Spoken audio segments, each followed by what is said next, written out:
The Nets at one point had a Kyrie Irving, a Kevin Durant, a James Harden, and it was a lot of discourse on this show on whether it was going to work. When it didn't work, was it a failure? Did the Nets do the right thing? Then you have on the other side, you have the New York Jets getting Aaron Rodgers, which was discourse on this episode that, hey, A-Rod is here, put him in the Super Bowl conversation. Things should just be perfect. We got the best defense in the world. We add A-Rod, everything should go smoothly.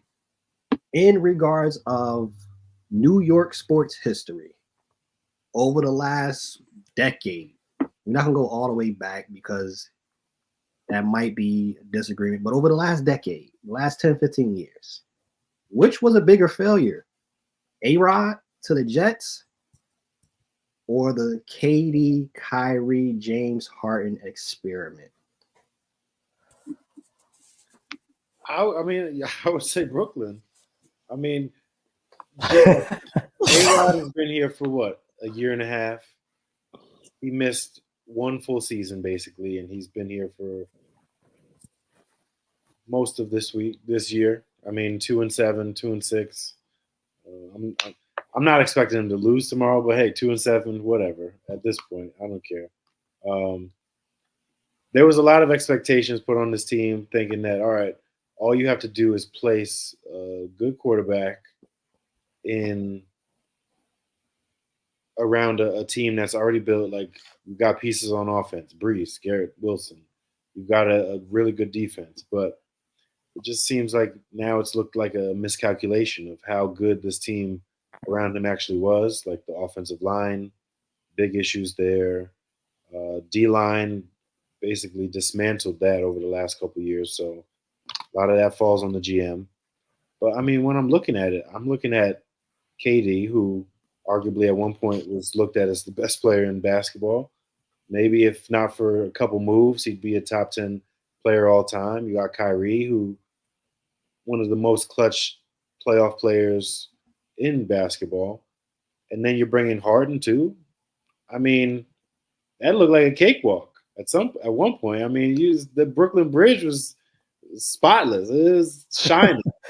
Greg was running back and forth on that, warming up, ready for those games. But I really think that Brooklyn experience just a huge failure. Like, sure, whatever happened with the Jets happened. I mean, it was a shot in the dark, 40-year-old quarterback taking a chance on that. But you're getting KD, who's like 32. You're getting Kyrie, who's, 28 at the time, in their prime. You're getting prime guys. You're not, guessing with this. You're getting prime guys to play for you. So it should be a slam dunk. Or maybe if not for the foot, we might have seen more success in Brooklyn. But size 15s in Brooklyn don't work. That's it. Yo, you're unbelievable. And it's mountains of evidence and tape that don't support what you're saying right now. Your level of excitement when they made this trade and how happy you are when they got Aaron Rodgers to now, where you are now, a defeated man.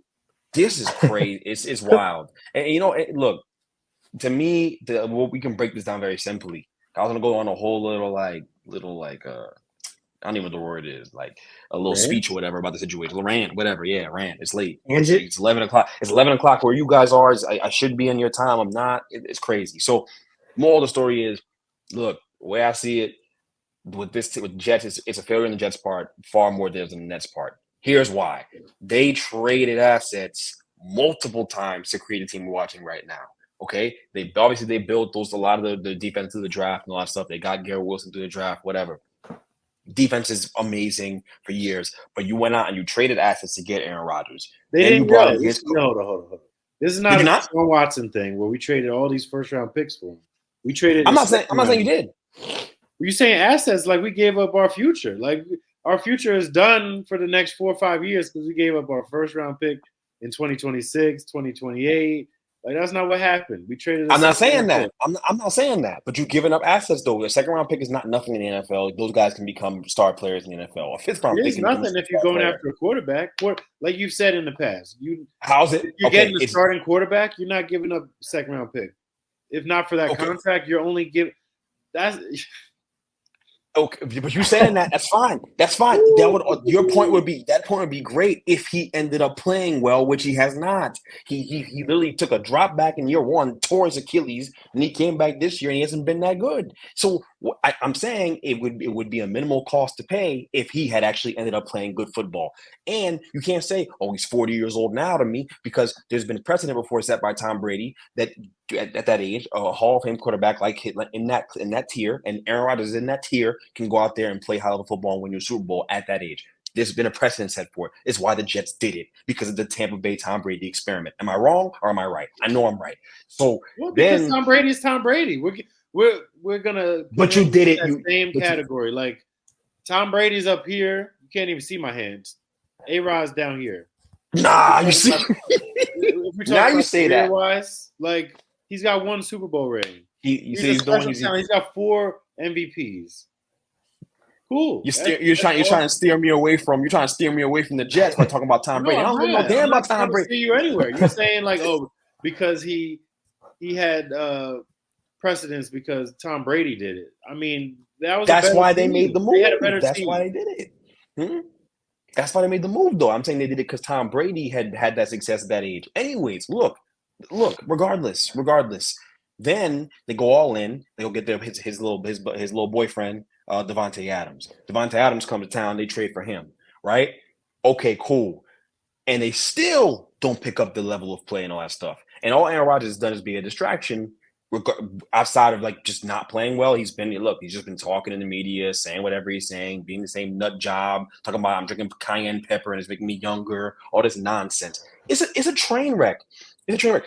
The Jets situation is much more a failure in my opinion, because at least the Nets went to the playoffs a couple times with those guys. You know what I'm saying? Then they bring in Nathaniel Hackett. That's a disaster. It's so bad that when they brought in Nathaniel Hackett, they had to demote him right away and bring back Todd Downing. And you would think that's an improvement. Todd Downing was like 30th in offense with the Titans before that. So they had another bad dude waiting to run the offense waiting in the wings. This is the moral of the story is it's an organizational failure on the Jets. And I don't think that quarterbacks can save your franchise. We see it all the time, but the Commanders didn't just get Jaden Daniels in exchange. They changed ownership. Ownership changed. Like, you know what I mean? Like the name changed. Like the culture changed over there, and that's why they're better. You know what? So I do think those things work hand in hand. Woody Johnson, there's a curse on that damn franchise. There's a curse on that damn franchise. Everything they do does not go well. Did you? Yo, I sent a stat in the chat, and it was something like, I don't know how long it had been. Maybe since 2012 or something. It's since 2012. You don't quote me. There hasn't been a quarterback for the Jets that's thrown over 10 touchdowns in a single year, in any given year. 10 touchdowns since like 20. Is that a shock? I mean, they've been bad. I mean, I don't know. No. There's bad, and then there's effing horrific. There's bad and there's that. So that's what we entered that territory with that kind of stat. And I only say that to say I'm not trying to pour salt on the wound. I'm just saying, like, look, like the Nets had some kind of success. It didn't go the way it was supposed to go, obviously. We had a whack job of our own named Kyrie Irving. You have your own whack job, Aaron Rodgers. I understand that. But if we're going to talk about which one didn't work out, at least the Nets got all their picks back and then some, a surplus to set themselves up for the future nicely. What kind of train are we looking at right now? You think the Jets are going to blow it up? They're not. I think the Jets are going to come back with Aaron Rodgers next year. I think they're going to run it back again. I don't think Devontae Adams is going anywhere. I don't think they're going to be sellers. I don't think they're going to have a high pick in the draft. I think they're going to win at least 7-8 games this year. They're going to start to pick it up. That's what's going to happen. And they're going to be like, oh, well, look what we did in the second half of the year. So we're going to run it back again. That's what's going to happen because they got too much talent to give up on this thing. Guys may get fired. Doug is probably going to be out, maybe. But I think they're going to run it back again. I think we're going to see this again from the Jets because they have too much talent to be awful. So you can't even bottom out with this team. Do you see what I'm saying? You see what I'm saying? The talent is too intoxicating. My point was that besides like LeBron, D-Wade, and Bosh, what better big threes have we seen besides KD, Harden, and Kyrie Irving assembled? From a talent perspective, it was a failure. It was a gross failure, but this is worse. This is worse? Yeah, this is worse. I don't know. This is worse. Because look, also, it's been a lot of bad luck, but it's the Jets. So granted, that happens. But we can't use luck. If we had a kicker, which ironically they put him on IR injury, if we had a competent kicker, we're 5-3, and we're not even talking about this shit. So that's how you know, like, it's just bad luck. It's just bad luck. Yeah, it's just like complete failure, but it's definitely disappointing what's happened this year because with those factors that I've said, this team we'd be right there with the Bills. We'd be right there in playoff contention. But instead, we've had some tough losses where clearly the kicker doesn't have it, but we still keep him on the roster anyway. And he's trotting out there and losing us games left and right. So I just look at it more as bad luck. I mean, you guys had God and his disciples on that team. So, I mean, which is better? Aaron Rodgers and, Devontae Adams, who they've also said has had the slowest route mile per hour of any receiver in the league this year. Or the Nets with But they addressed Kevin Durant, Kyrie Irving. They all got signature shoes. It's nothing new. That's crazy. They all been him. They all been him. I see why Tone picked this topic because there's a coping mechanism for him, bro. There It's is like no therapy. So you get to push and put off. I know this is disappointing. You don't know your team. We said they're going to be 13-4. You don't know them. That's the problem. That's the problem. And last week you told me all this other stuff. They're a bad football team, and I didn't want to say it on the podcast because Miles, I've really grown to like you, Miles. I really have, but I didn't want to say it. So I'm just because you're my guy, but. They're a bad football team. They are one of the worst football teams in the league. And with all that talent, to lose that game in New England last week, I don't think the Nets have lost that bad. I'm serious. Losing to New England last week like that, when Drake May went down. The Patriots aren't even trying to win the games. They're not even trying to win. Jared Merrill sucks at his job. He's not a good coach. And for real. So to lose that football game last week, it's rock bottom. It's rock bottom. Oh, yeah, it was tough. It was a tough one. But I ain't want to say it because, like I told you.